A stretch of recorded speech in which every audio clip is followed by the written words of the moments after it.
Assalamualaikum warahmatullahi wabarakatuh.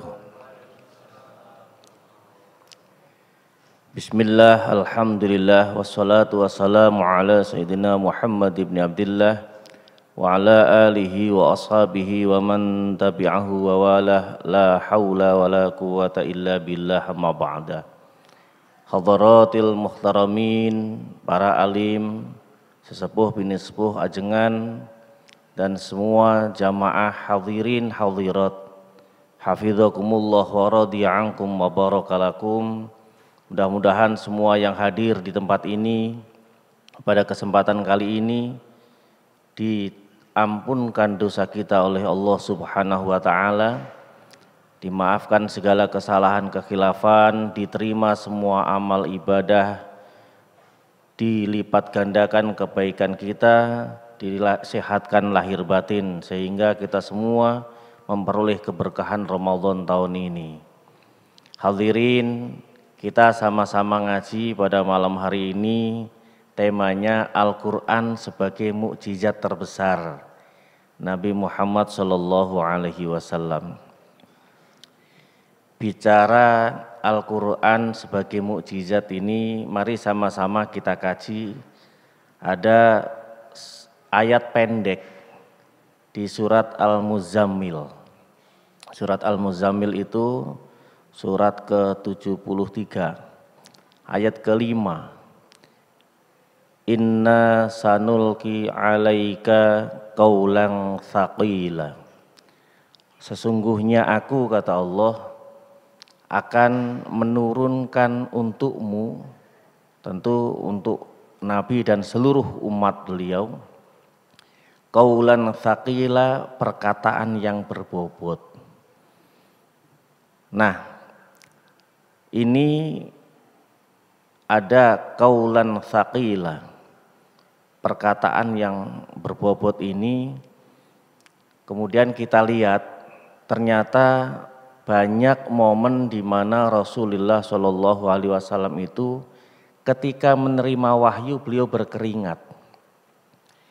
Jadi tandanya bahwa ini adalah satu perkataan yang memang berat. Jadi berkeringat beliau itu.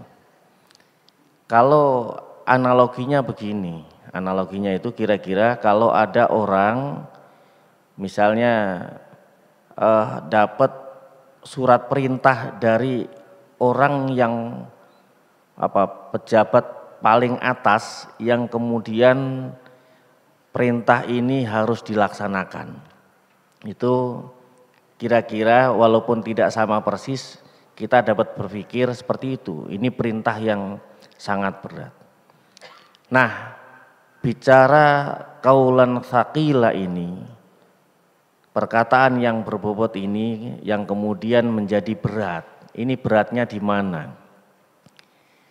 Kalau dilihat dari Al-Quran sebagai bacaan yang sering kita baca, ini ternyata juga banyak yang mempelajari, bahkan banyak yang hafal. Tadi imam kita itu belakangnya ada SQ-nya, SQ itu sarjana Quran, hafal Quran, hafid itu. Dan banyak orang-orang sekarang yang hafal Quran. Mungkin di antara yang hadir di sini juga banyak ini yang hafal Quran. Kemudian tsaqilanya di mana? Nah, kemukjizatannya di mana? Nah itu ya. Jadi ini ada dua hal tentang kemukjizatan dan tsaqilanya. Hadirin, sebelum saya melanjutkan tentang tsaqila, kita lihat tentang mukjizat. Mukjizat itu sesuatu yang luar biasa. Disebut luar biasa itu berarti di luar kebiasaan. Yang tidak setiap orang bisa. Ini betul-betul pemberian. Pemberian dari Allah kepada Rasulnya sebagai tanda bahwa beliau yang dikasih ini adalah seorang Rasul. Dan mukjizat itu selain sebagai tanda bahwa ini adalah pemberian untuk membuktikan kerasulan, mukjizat itu menggambarkan sesuatu pemberian yang bermanfaat juga buat umatnya. Contoh misalnya begini, ada mukjizat Nabiullah Musa alaihissalam. Nabi Musa itu kan yang terkenal banyak mukjizat. Ada tongkat yang ketika bertemu dengan 70 orang tukang sihirnya Fir'aun, ketika tukang sihir ini menebarkan tali kemudian menjadi ular, maka Nabi Musa diperintahkan oleh Allah untuk memukulkan tongkatnya. Pukulkan saja tongkatmu. Ternyata betul jadi ular besar dan memakan yang seperti ular dari para tukang sihir itu habis. Dan begitu dipegang kembali oleh Nabi Allah Musa, kembali balik lagi seperti tongkat biasa. Ini luar biasa ini. Sehingga Nabi Musa dan umatnya pada saat itu juga selamat dari ancaman Fir'aun. Lagi ada mukjizatnya Nabi Allah Musa alaihissalam. Ketika Nabi Musa dan pengikutnya ini dikejar-kejar Fir'aun, kemudian lari ke depan, ternyata di depan ini lautan. Jadi ke depan lautan nggak bisa kalau nyebur, bahaya. Di belakang pasukannya Fir'aun. Wah, ini sudah terjebak. Bagaimana? Nah, kemudian Nabi Allah Musa ketika memohon kepada Allah dikasih. Coba Musa, tongkatmu itu pukulkan saja. Jadi hanya memukulkan tongkat. Ini pemberian nih, memukulkan tongkat, kemudian lautan itu bisa terbelah menjadi 12. Dan Nabi Musa beserta umat beliau terselamatkan. Orang-orang yang mengikut Nabi Musa masuk ke dalam lautan yang sudah terbelah tadi selamat. Nah, ini mukjizat. Jadi mukjizat itu sesuatu yang luar biasa, tanda kerasulan, kemudian bermanfaat juga buat umat. Nah, pertanyaan saya begini, yuk kita sama-sama tanya pada diri kita masing-masing. Quran yang sebagai kaulan tsaqila tadi, kemudian ini kan warisan yang diberikan oleh Rasul kepada kita. Kita ini pegang Al-Quran, mukjizat yang luar biasa. Dibanding mukjizat-mukjizat Nabi yang lain, ini Quran ini yang paling luar biasa. Nabi pernah Isra Mi'raj, tetapi beliau Isra Mi'raj mendapatkan perintah sholat, sampai sekarang kita tidak bisa menyaksikan itu Isra Mi'raj beliau. Tapi Quran kita bisa menyaksikan. Sekarang pertanyaannya, apakah kita sudah merasakan kebesaran mukjizat Al-Quran yang sebagai kaulan tsaqila tadi? Kita introspeksi masing-masing. Mungkin sudah ada, mungkin ada yang harus belajar. Mari kita ngaji sebentar. Hadirin, Quran ini kitab yang isinya luar biasa, kandungannya luar biasa, kalimat-kalimatnya luar biasa, yang sering kita baca. Nah, jangan sampai Quran yang luar biasa ini tidak bermanfaat buat kita. Jangan sampai seperti orang yang sudah sepuh, yang gaptek, kemudian diberikan gadget oleh anaknya, gadget yang paling mahal dengan fitur yang lengkap. Jadi orang sepuh yang gaptek dikasih gadget yang fiturnya lengkap. Ya manfaat sih, paling buat nerima panggilan atau mungkin bisa buat manggil. Tapi fitur-fitur yang lain itu nggak manfaat, nggak bisa dimaksimalkan. Lalu di mana kemukjizatan Al-Quran sehingga menjadi luar biasa ini? Pertama, dilihat dari sisi bahasanya dulu. Nah, ini kalau kita yang belajar nanti akan mengagumi betapa luar biasanya Al-Quran. Orang Arab yang berbahasa Arab, yang paham betul bahasa Arab, ditantang oleh Allah. Coba siapa yang bisa membuat seperti Al-Quran? Satu surat saja, nggak ada yang bisa. Dari zaman Nabi sampai sekarang nggak ada yang bisa. Satu pun, ada yang pernah nyoba, tapi nggak bisa. nandingi Al-Quran itu nggak bisa. Coba ada surat pendek tadi dibaca, surat Al-Kautsar, inna a'toinakal kautsar, itu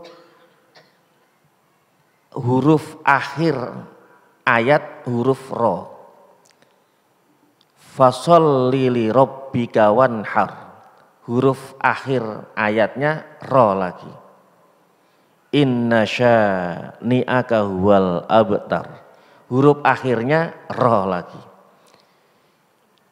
Di ayat pertama nanti Bapak Ibu dilihat dihitung, itu jumlah huruf yang berbeda ada 10 huruf. Inna itu ada alif, ada nun, yang berbeda ya, yang berbeda. Ada ain, ada to, ada kaf, itu ada 10 huruf. Di ayat kedua ada 10 huruf yang berbeda. Di ayat ketiga ada 10 huruf yang berbeda. Semua diakhiri huruf ro. Huruf ro itu di dalam huruf hijaiyah huruf ke-10, alif, ba, ta, sa, jim, ha, kho, dal, dzal, ro, huruf ke-10. Ini keindahan dari sisi bahasa. Dari sisi isi, Quran dari zaman turun sampai sekarang perintahnya selalu relevan. Jadi Bapak Ibu hadirin, apa yang kita nikmati pada hari ini tidak terlepas dari nilai-nilai Al-Quran yang sudah dipelajari oleh banyak orang, kemudian sudah menjadi memasyarakat. Sama seperti pelajaran sholat wudhu itu, ada orang yang tidak pernah belajar sholat wudhu asal ngikut saja karena sudah memasyarakat. Kebaikan-kebaikan nilai Al-Quran itu sudah memasyarakat.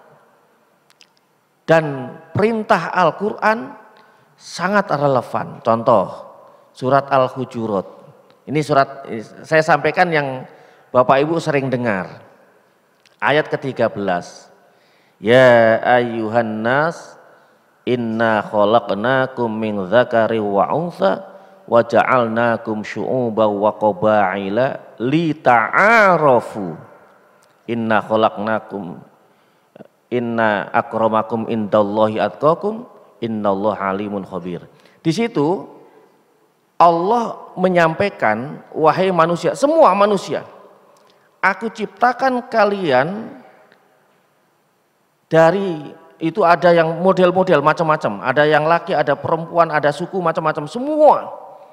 Perintahnya li ta'arafu. Ta'arafu itu bukan sekedar kenal, bukan. Supaya saling mengenal. Saling mengenal itu ngerti, paham, bisa memahami.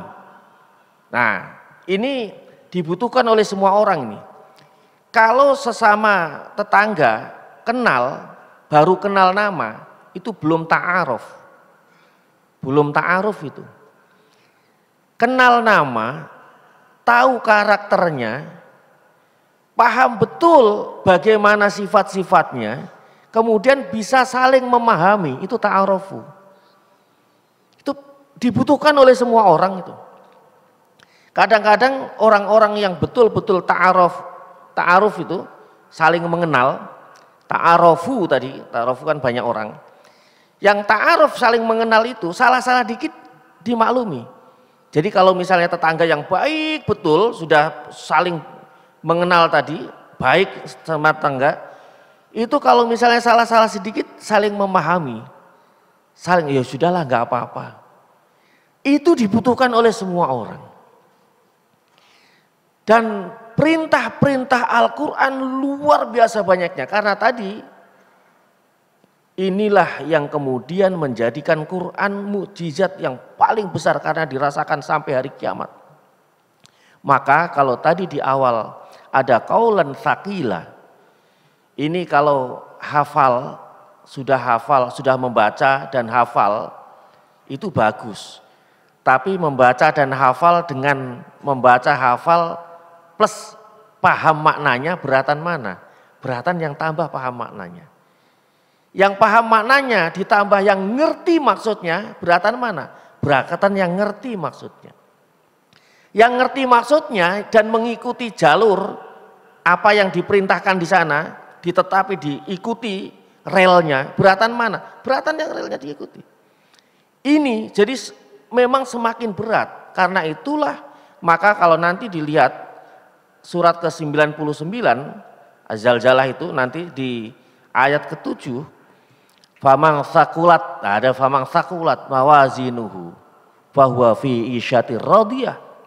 Karena itulah yang tadi Quran sakila tadi kalau betul-betul dihayati, diikuti akan menjadikan timbangan berat nanti kebaikan di akhirat nanti. Di akhir ini marilah Bapak Ibu hadirin kita tingkatkan, kalau selama ini sudah membaca Al-Quran itu bagus, kita tingkatkan mulai memahami. Karena menurut Ibnu Qayyim di dalam tafsir Al-Qayyim itu begini, ada 5 tingkat. Jadi kalau baru membaca itu baru tingkatan pertama. Nanti terus mulai paham dan sebagainya. Ternyata kalau kita pernah membaca di dalam Al-Quran ada kalimat syifa, Quran itu bisa menjadi obat bagi hati dan sakit jiwa setiap orang. Itu kalau sudah sampai tingkatan kelima. Jadi orang yang betul-betul memahami, mengikuti jalur Al-Quran itu hatinya tenang. Hati hidupnya nyaman. Rahmat Allah akan turun. Sehingga menjadi muttaqin yang semakin dekat dengan Allah, memperoleh kebahagiaan di dunia dan di akhirat. Terima kasih. Mudah-mudahan kita selalu dalam bimbingan dan rahmat Allah Subhanahu wa taala. Quran juga terus membimbing kita dan kita tetap bisa menjadi hamba Allah, umat Rasulullah yang dekat dengan Al-Qur'an. Wabillahi taufiq wal hidayah. Assalamualaikum warahmatullahi wabarakatuh.